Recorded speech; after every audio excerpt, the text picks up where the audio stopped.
Today we'll be looking at waves. We'll be handling the subject of waves. Waves, for a simple definition, it is a mode of energy transfer as a result of a disturbance in a field or a medium. A mode of energy transfer as a result of a disturbance in a field or a medium. It could either be you throwing a stone in water, so you have disturbed the water, and then energy is transferred from where the stone entered the water to the shores by a wave. It could be by tying a rope at one end and moving the free end up and down. So energy is transferred from the end you are moving up and down to the end of the rope. It could be causing an electron to be accelerated around an antenna, maybe allowing alternating current to flow through a conductor that will accelerate charges and therefore create an electromagnetic wave. So waves are either mechanical or electromagnetic. Mechanical means they need a material medium for transmission, like sound wave, like water waves, like waves on ropes. They are mechanical waves, and they can also be electromagnetic. It means they don't need a material medium. These include microwaves, light waves, ultraviolet waves, TV waves, even sound broadcasting waves. These are electromagnetic waves. Now, that said, I think we need to look at the various ways by which waves can be classified. Waves can either be classified as mechanical, as I've already started, mechanical, or they can be classified as electromagnetic.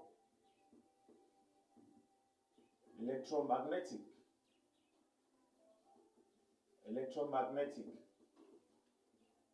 This is one class. Then secondly, waves can be classified as being longitudinal, or they can be said to be transverse. Waves can also be classified as being progressive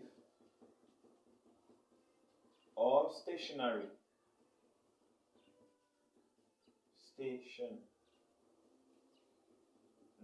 It is good that you should know how to make a distinction between mechanical waves and electromagnetic waves. Giving an example in each case, you should be able to make a distinction between longitudinal waves and transverse waves. It is also important to know how to differentiate between stationary and progressive waves. So with that said, we will start with mechanical waves. We will start with the first class, which encompasses of mechanical and electromagnetic waves. This group of waves, this class of waves, mechanical waves, they need a material medium. They need matter for transmission.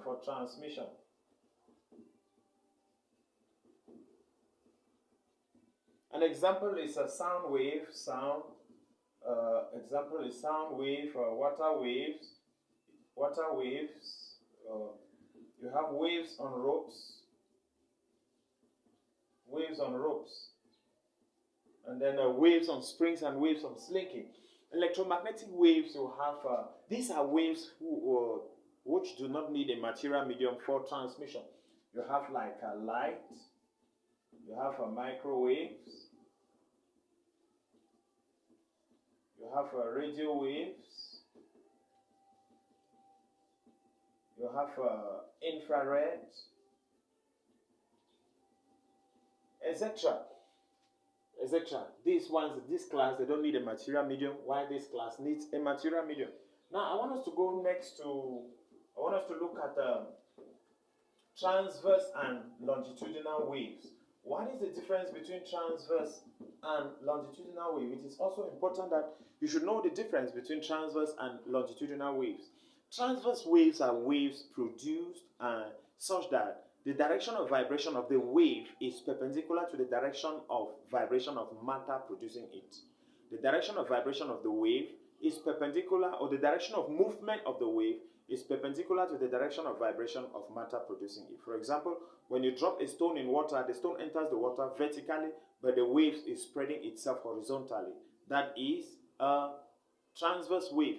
You tie a rope on a stick. The rope is lying horizontally. You move it up and down, up and down. You see that the wave is flying horizontally across the rope. That is also an example of a transverse wave. Waves produced such that the direction of vibration of matter is perpendicular to the direction of movement of the wave. So by illustration, you can say that this is how matter vibrates.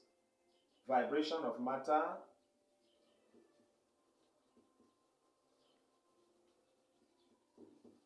And then you see movement of wave.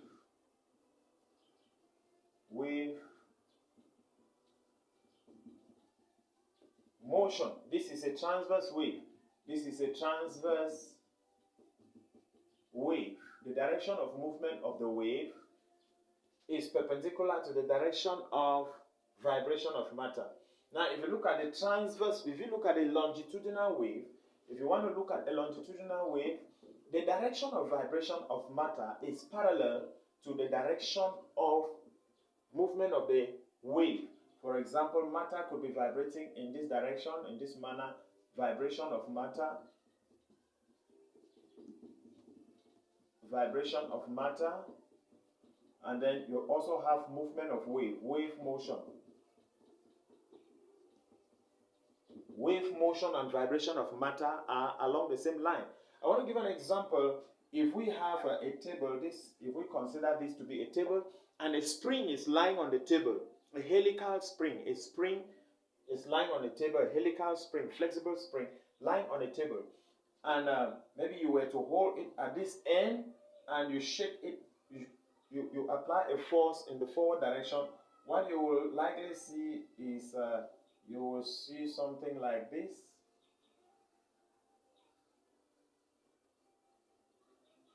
You see something like this. Areas of compression and areas of stretching out. Areas of high pressure and areas of low pressure.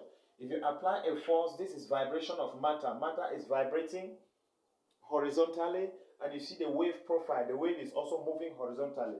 You see the movement of wave motion. You see that this is a longitudinal wave, vibration of matter. You cause the wave to move like this, vibration of matter. You apply the force like this, and then you see the wave fly across in the same direction with which you apply the force. If you want to take the second case, when a loudspeaker is vibrating, the loudspeaker is vibrating forward and backward. As the speaker is playing, is vibrating. The cone is vibrating forward and backward. And so it is compressing the air and stretching it, compressing the air and stretching it. And the sound also goes out in the same direction as the vibration of the loudspeaker. Such an example is a transverse wave.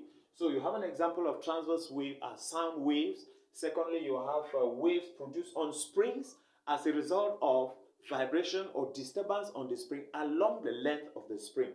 Why do I say along the length of the spring? Because, for example, you can also flip this spring up and down, up and down, up and down. It's going to set a transverse wave in motion.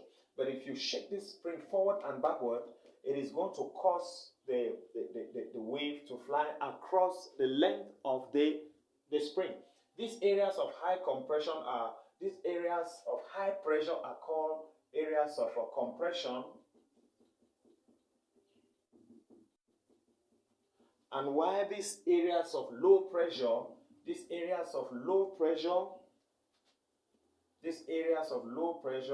are called rarefaction. So that is why sometimes you refer to sound waves as pressure waves. Sometimes sound waves are referred to as pressure waves because they cause pressure in the air, they stretch the air and they compress it, stretch the air and they compress it. Seismic waves are also a good example of longitudinal waves. So it is good to know what transverse waves are, and you can give an example, longitudinal waves, and you also can give an example. It is next we are going to look at stationary and progressive waves. These ones is also a way by which waves can be studied. Now, stationary waves are waves whose form does not move.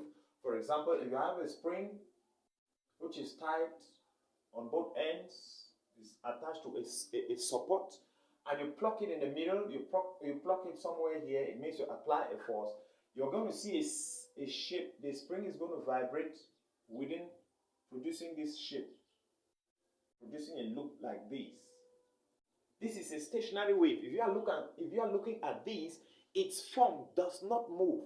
But a progressive wave is a wave whose form appears to be moving. For example, you drop a stone on water, you see the waves spreading out. That's a progressive wave. You hold a rope at one end and you move it up and down with one end fixed to a support. You see a progressive wave. Its form is moving. This is progressive because its form is moving. Progressive wave.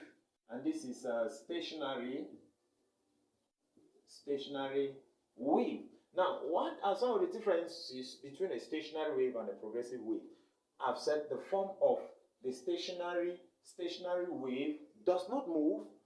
The form of the progressive wave moves. The progressive wave has a common amplitude. The amplitude